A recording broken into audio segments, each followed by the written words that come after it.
Homestead. Today we are making butter.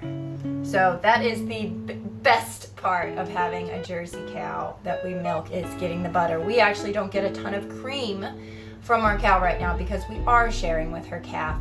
Her calf is important to us because it is a heifer, so she will eventually be another milk cow for us. So we are okay with giving that up right now. So this is not even half of the cream you would get if you were not milk sharing or calf sharing with your cow. But you need to know that cream comes to the top of your milk. So this is the cream line. It's a little bit different of a color. We are going to ladle that off. Okay, I'm going to try to show you what it looks like as you are ladling it off. Very thick, heavy cream. We're going to put it in our funnel. And I want you to see when we get down to the milk, it looks like, it has like a bluish tint to it. Still straight cream. Mommy. Hold on, honey.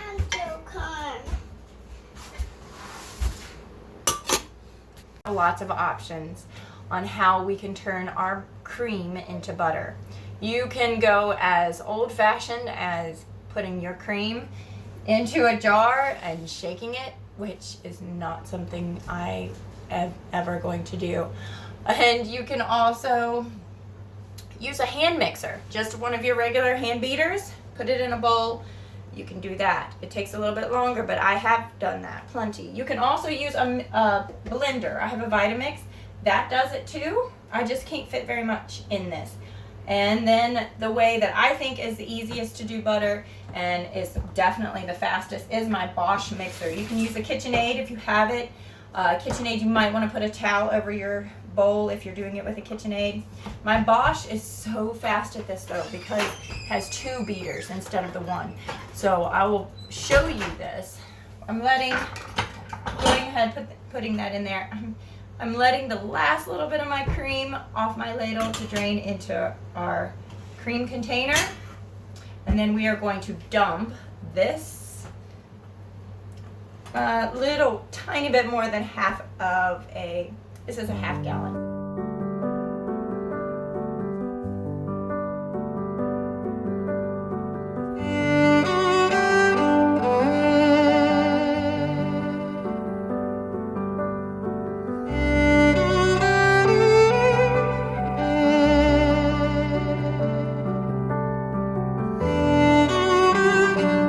We definitely have whipped cream. At this stage, I'm always tempted to just stick my finger in there and lick it. Totally acceptable.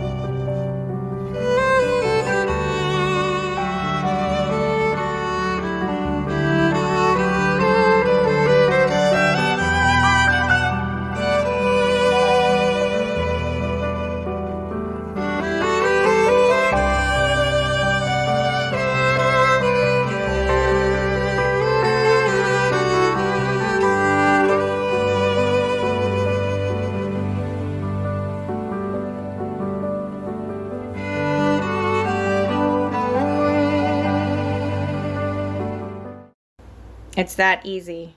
We've made butter. The next part is what takes the longest. If you have any kind of machine, this is the part that takes the longest. We are going to clean the buttermilk. We're going to separate and get all the buttermilk out of our butter so that we can store it for a much longer time.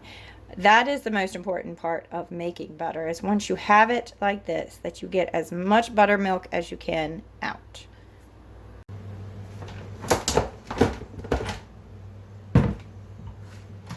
It is a really good idea to use cold water to wet a spatula, preferably wood, because butter will not stick to wood if it is wet. So use that to take out your beaters and to get all your butter back into your bowl, to clean off your beaters.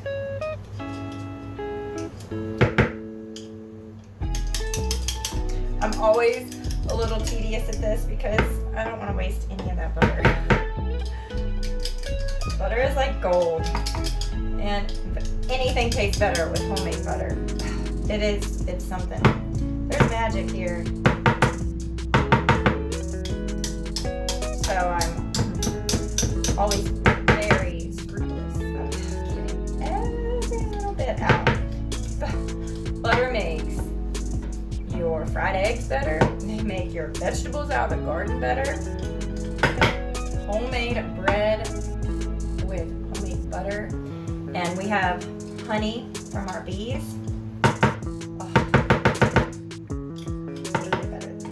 Hey, so the word about this buttermilk that you're gonna have in the bottom of your, whatever. I'm actually spilling some out. That's fine because I don't save this. You can, and I have, and this is real buttermilk, but it is not cultured buttermilk. This was sweet cream. This was not cultured cream that we made this butter out of. So it's not going to taste anything like the buttermilk that we normally think of when we think of buttermilk biscuits and buttermilk pancakes. And we make this delicious buttermilk butter swim biscuit with blueberries or blackberries. This is not what I use. So I don't actually even save this. I give it to the animals, collect it in a little bowl, take it out to them, and I'm going to knead my butter with a paddle and get all of it out. All of that buttermilk out that I can. I'm going to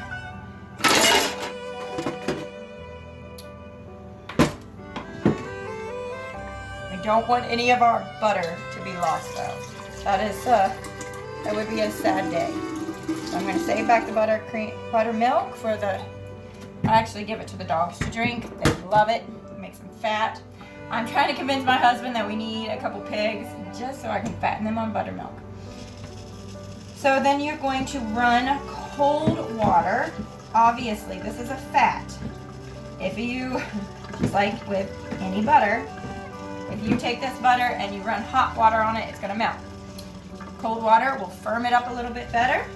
And we're still going to knead this butter, getting all of the buttermilk out. Showing you. Cameraman had to go to work. Kneading it out. You're going to do this several times. Pour more cold water into your bowl. Knead your butter a little bit more. Eventually, you will know that you have all of the buttermilk out because your water will still be clear when you go to pour it off. Definitely feel like I have gotten all the buttermilk out. Water is running clear when I'm dumping it back out, not losing any of my butter.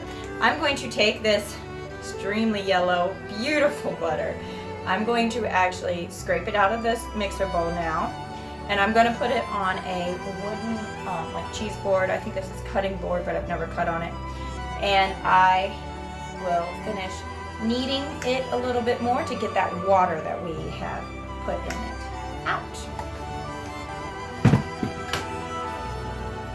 Got my butter on my board. I'm going to take a little bit of time. I'm right over my sink. And I'm going to knead it. This is a wet wooden board. I'm going to knead my butter. Just folding it. Just letting that water work its way out.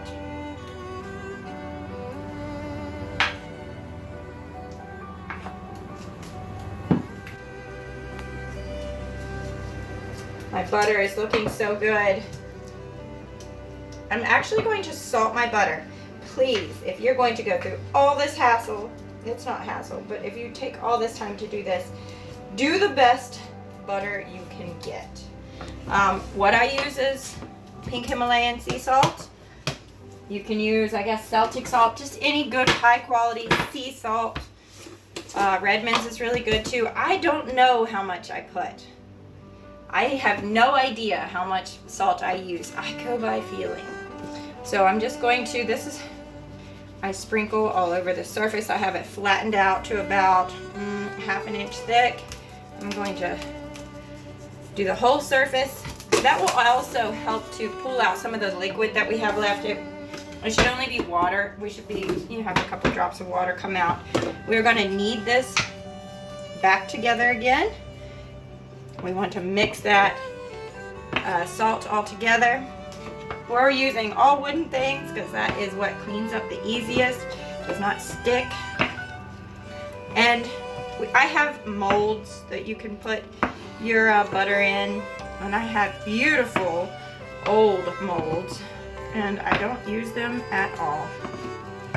It's just not practical on an everyday. If I were to give it for a gift or something, maybe I would. Most of the time, I just prefer to make it.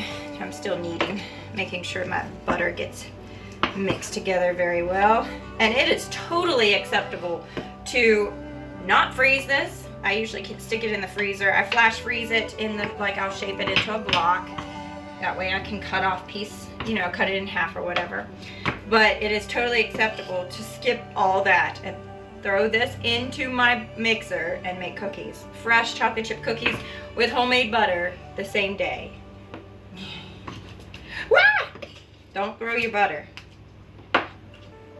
Okay, I'm going to go ahead and put this in my freezer. Once it is a solid block of butter, I will wrap this, actually fold this little parchment paper around this butter, and I will put it in a bag. I have a big gallon-sized bag that I keep my butter in. I have a couple gallon-sized bags. Not enough butter. You never have too much butter. Look at that beautiful thing. It is not hard to make butter at all. It really isn't. I'm not sure if it would be cost effective if you did not have your own cow, or if you did not already have a source of raw milk that you're buying maybe from a neighbor or from a dairy that does calf share or milk shares with you. Not sure how cost effective, but at least once in your life you should try making butter, even if it is from heavy whipping cream that you buy at, say, Walmart, or maybe even Costco would be a better option for your heavy whipping cream. This is just another way that our cow has been a blessing to our family. Homemade butter is probably our favorite thing that we do. So I hope you stick around. Let me know what you think. Have you ever done butter before? Have you ever even considered making butter before? Put it in the comments below. I'll talk to you there. God bless.